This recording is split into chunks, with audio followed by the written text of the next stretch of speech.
Good morning. I'm sorry, I just want to know. I will manage the presentation from here. What should I do?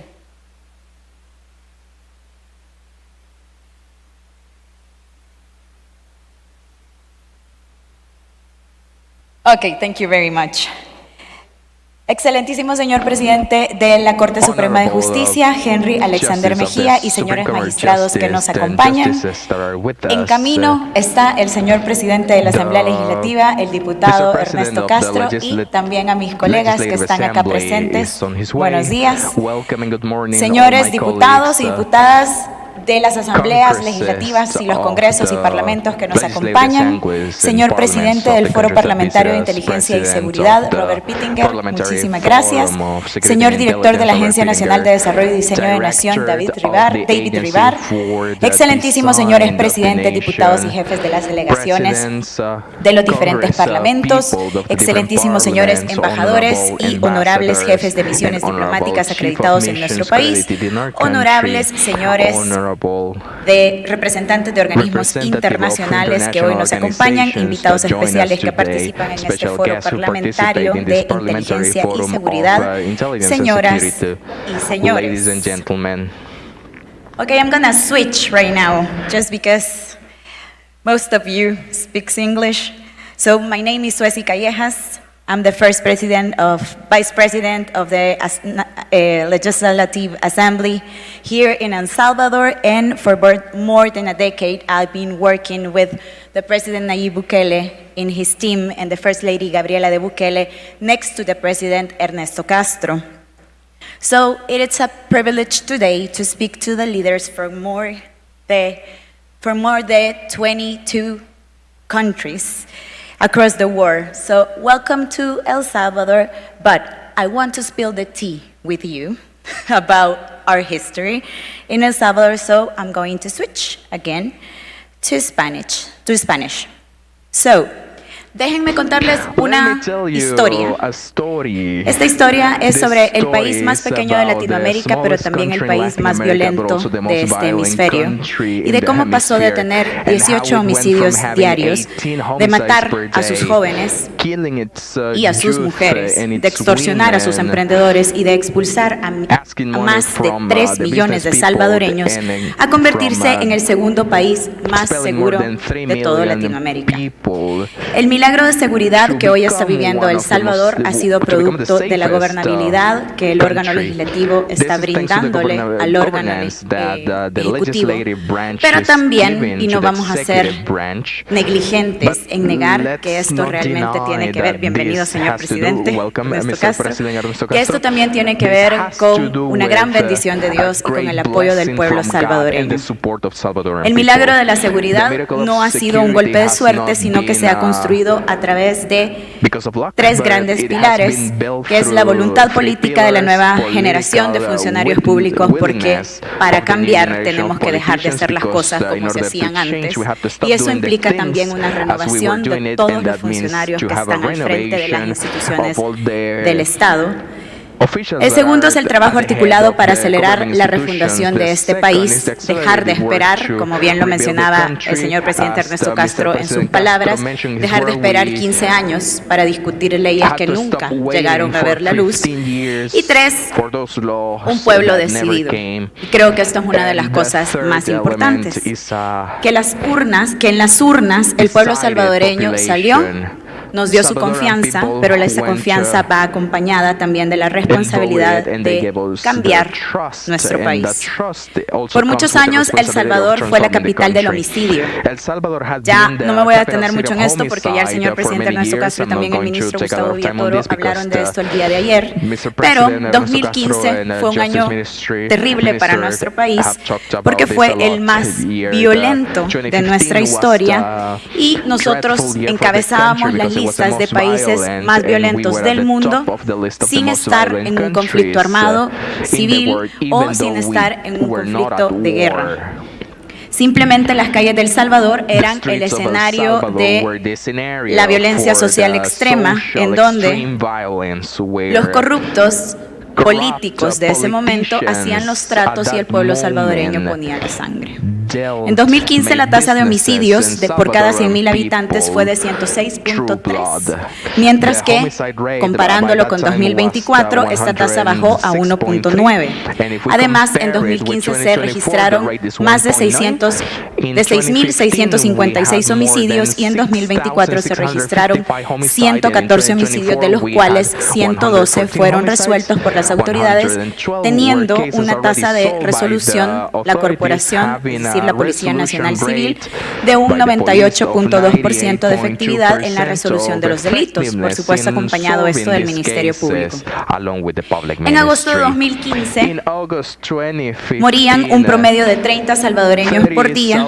Durante 10 años, después de 10 años, en 2025, se vive una realidad completamente diferente, ya que en todo el mes, en ese mismo mes, en agosto de 2025, se registraron 4 homicidios. De los 31 días del mes, en 27 no hubo homicidios. 18 homicidios diarios se promediaron durante el año 2015, mientras que en 2024 este promedio bajó a 0.3 homicidios diarios. El rol de la Asamblea Legislativa ha sido fundamental para cambiar esa oscura realidad a través del respaldo a las estrategias de seguridad del Plan Control Territorial que el gobierno del presidente Nayib Bukele ejecuta. Pero no estamos hablando solamente de cifras y datos a secas, sino que debemos comprender que hay millones de salvadoreños que hoy pueden vivir en una verdadera paz y tranquilidad. Pero cuando hablamos de gobernabilidad, yo creo que muchos acá podemos ser abogados o habremos estudiado ciencias políticas, y creo que al momento de estarlas estudiando, yo al menos cuando estaba en la universidad me acuerdo perfecto que hacía esta diferenciación de un concepto tan abstracto de qué es la gobernabilidad versus tener el gobierno. Y la verdad es que este concepto tan abstracto logró posicionarse en la cabeza de cada uno de los salvadoreños, teniendo la conciencia que se puede tener el gobierno y no tener la capacidad de gobernar. O, como ahora es en El Salvador, se puede tener el gobierno y también la capacidad de gobernar. Entonces, si la gobernabilidad es la capacidad de un gobierno de ejercer su poder para atender las demandas de la sociedad de manera eficaz, estable y legítima, siempre debe estar en búsqueda del bienestar social de su población. Por tanto, como Asamblea Legislativa trabajamos articuladamente junto al Ejecutivo para que el Estado sea más eficiente y así que pueda maximizar el impacto positivo de estas políticas públicas. Y para comprender mejor el rol que estamos desempeñando, quisiera mention 4 key actions that this legislative assembly is implementing. The first one was approving the state of exception. Second was hardening the penalties for gang members or terrorists, whatever the name you want to use is. The third is approving the budgets for security, and the fourth was renewing our judges, and we work along with the Supreme Court of Justice for that. Just between the 25th and 26th of March 2022, we had 88 homicides in the country, and in this terrible situation, the President Bukele sent a request for approving the state of exception to the Legislative Assembly. Immediately, President Castro summoned extraordinary meeting, and by 3:41 a.m. of Sunday, March 26, 2022, we approved the exception regime with 66 votes in favor. If you remember, by that time, President Castro told you that we were 84 representatives in that assembly. Now we're 60. The opposition wanted to spread fear to the population, and that was very criticized by the international cooperation in general, and outside of the country that was heavily criticized because they were spreading lies about this state of exception. But with the time, and thanks to God, who confirms realities, we now see that this constitutional and legal tool has been very important to safeguard the life of Salvadoran families. The exception state existed in the constitutions since 1983, which was, by the way, approved by the right parties in the country. It existed already, but the old legislative assembly decided that they were not going to use the necessary tools because it was easier for them to make a profit out of the suffering of Salvadorans. The legal base of the state of exception is Article 29 of the Salvadoran Constitution, which hasn't been changed, by the way. The suspended guarantees that were temporarily suspended are the freedom of meeting and respect to mail and communication, so authorities could take back the control of the territory to guarantee the security of the population. And it was also stated that arrest and detentions could take longer in order to conduct an investigation. So we receive a lot of criticism and attacks from everywhere. But truth is that homicides, extortions, femicides reduced year after year, and the Salvadoran population is witness to this miracle. Salvador was at the top of the list of the most dangerous countries in 2015, but from 2019 we lose positions in this list, and in 2021 we were out of that list. In the last 10 years when the opposition governed, they just had one day without homicides. Since President Bukele came to office in June 2019, now we count 1,060 days without homicides, and out of those days, more than 900 days without homicides have taken place in the state of exception. Another measure that we have taken at the Assembly is hardening the punishment for the criminals. Some people had to flee their home, and some others didn't have that possibility, and they fell in the hands of the gangs, and that's why we changed laws to optimize judiciary work so terrorists were no longer able to torment Salvadoran families. We live actually a long period when Salvadorans kill judges, they murder judiciary assistants, they murder members of the police, and they also murder members of the military. Now, those who are the members of gangs will have a punishment of 20 or 30 years of prison. Before that, the punishment was just 5 years of prison. Finances of gangs will pay with 40 and 45 years of prison, and the previous sentence was 9 to 14. Gang members who commit sexual aggressions or raping will be punished with between 20 and 30 years of prison, and the previous punishment was just 10 years. Those who are related to drug trafficking will be in prison for 20 or 30 years, and the previous punishment was just 15 years. If a gang member commits extortion, they will have to pay with 20 and 30 years of prison, and the conspiracy to commit extortion is now punished with up to 15 years, and before that it was up to 5 years. Now we have protected the name and information of the judges, and this is because the terrorists used to threaten the judiciary personnel to get better outcomes. And in the case of crimes committed by gang members, they are no longer able to request alternative measures to prison. Gang members do not deserve other measures than going to prison. Sexual aggressions and raping are no longer overdue. We had a lot of femicides, but if we compare the rate that now we have in 2025, we have reduced femicides by 97% in El Salvador.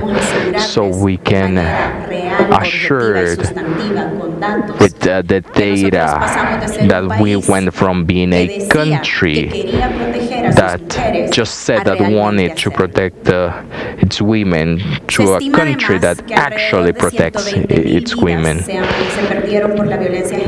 We know that we have lost many lives because of gang violence, and that number might reach up to 200,000 homicides in a country with 6 million people and 21,000 square kilometers.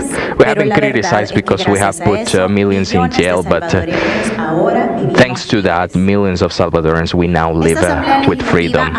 This Legislative Assembly has passed the general budgets for the country. Actually, we are studying the budget for 2026 nowadays, and since we arrive in 2021 and always with a special focus on the Salvadoran security, we know that one of the biggest problems was the security, so we have been increasing the budget for security year after year. Now the security forces have boots, uniforms, helmets, Starlink equipment for connectivity, IT equipment, vehicles, and we have renovated the different facilities. I know that this might not be a big achievement for many of you because this is something that should have been always there, but we Salvadorans, sadly, in the hardest years of violence, we had a police department and armed forces with very, very bad conditions. They didn't even have boots to go and walk. And during the COVID pandemics in 2019, while the government of President Bukele was working to safeguard the life of Salvadorans, former representatives of the Legislative Assembly, including the justices of the Supreme Court of Justice, were working for their own interest. And at that moment, we Salvadorans understood that all the sectors had their different representatives, but these representatives were not actually representing the people. It's important that when we arrived at the Legislative Assembly, we began the recreation of our country, just like the Salvadoran people entrusted to us. So in May of 2021, we requested that on this first plenary session that we held, right after we were sworn in, a point in the agenda where we were able to remove the justices from the Constitutional Chamber, and we approved in September a series of reforms to the judiciary career so that we could administer better justice. President Bukele tweeted at that time that if we aren't able to remove corrupt judges, we will never be able to save the country, because social violence, corruption, doesn't stay in a single space. It requires a whole system to be able to exist and to prolong itself over a period of time. And here is where I'd like to add a fifth key action of the Legislative Assembly, and that is to promote equal opportunities, to build a country that is safe. We need only to take coercive action, but rather preventive ones as well, and that is exactly what we're doing. We have backed the initiatives from President Bukele and his First Lady to provide access to health, culture, security, right to water, pension funds, and help family economies. On a day-to-day basis, we are announcing 2 new schools that are being renovated and remodeled as we speak. We have a library that is open 24/7, a library that is in the main center of the historic downtown center of our country. That is the heart of our country, which is not only a building, it is a monument that attests, a monument to the knowledge that speaks about what we want in our new country. We also have the largest marching band in all of Central America, made up by 1,000 young men and women from all of the country, from every single economic segment. We're about to inaugurate a new hospital, Hospital Rosales. and one of the only third-tier hospitals we have in our country, and we're also the head, and we're also hosting for thousands of international events. Added to the fact that thousands of Salvadorans that had to run from this country, that had to flee from this country to protect their lives and that of their families, are now coming back to El Salvador to live. They are now investing and they're reactivating our nation's economy. Public spaces that used to be completely sequestered because you couldn't walk anywhere at night now have come back to the population, have been given back to the Salvadoran population. Companies, entrepreneurs may grow economically because they no longer have to pay extortion to gang members. And of course, this whole reconstruction process is basic to respect the sovereignty of each nation. The power that isn't used is not power. And those politicians in the past had the power to change the country, but they simply chose not to. I ask that we never behave like the politicians of the past in El Salvador, and then we take example from everything everything that should not be done in this country. We now use the power that the Salvadoran people have bestowed upon us to transform El Salvador into a safe and attractive country for investment and tourism. As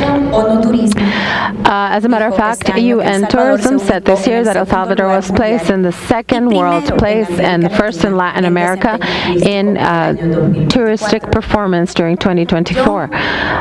Myself, I am so very grateful for this opportunity, but I just want to make sure that I ask every single one of you parliamentaries from the different countries to use your power and to study your constitution and to always listen to the mission that your country has given to you in benefit of your country. Be the generation of parliamentaries where our countries may leave development. Let's make decisions that are necessary. And I promise you, you will be critiqued. You will be booed even.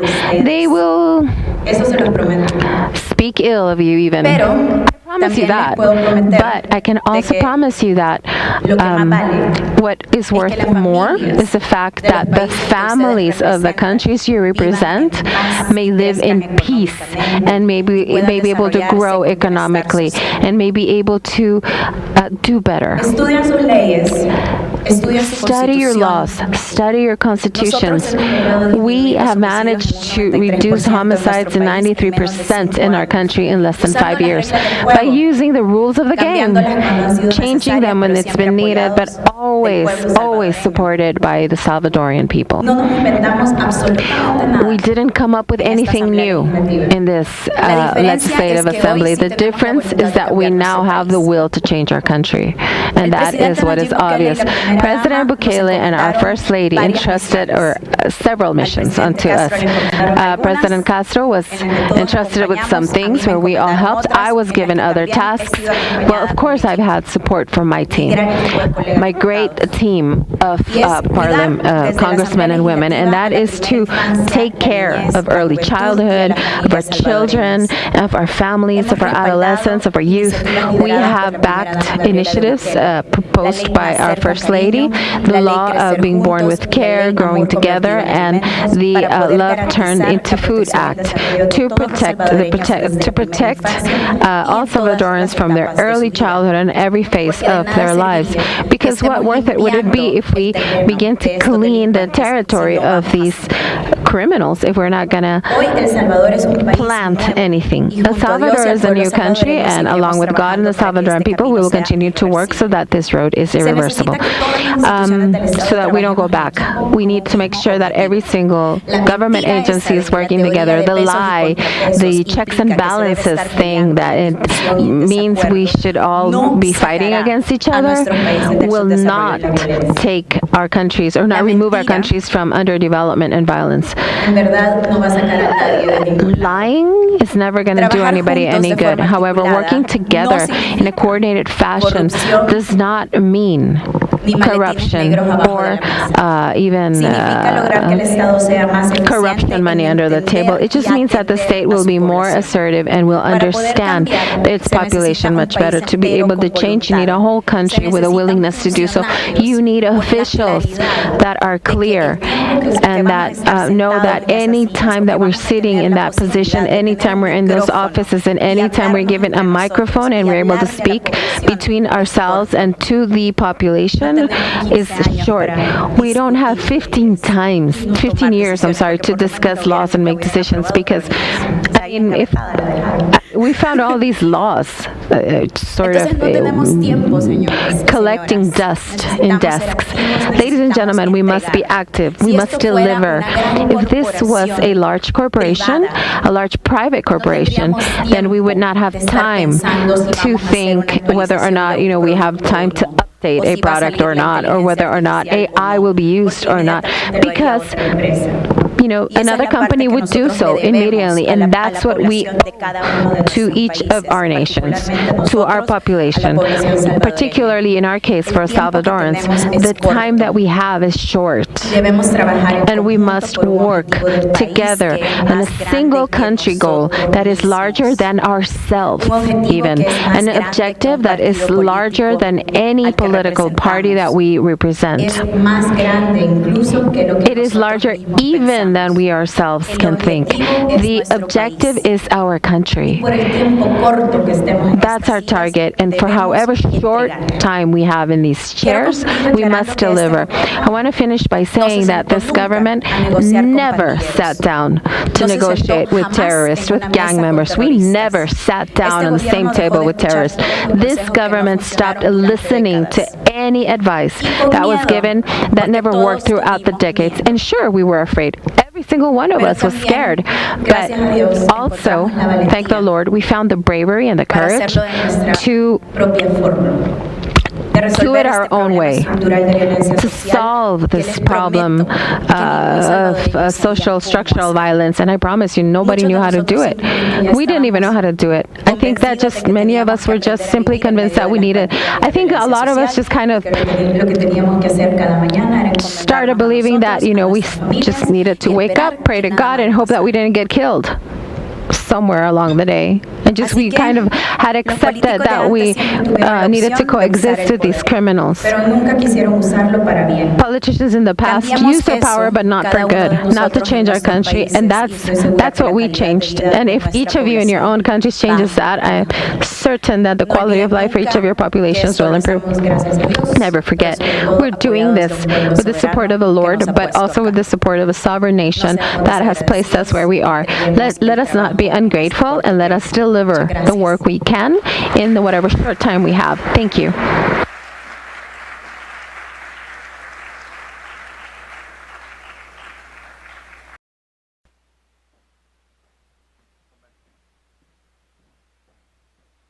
you for your remarks and all the good legislative work you're doing.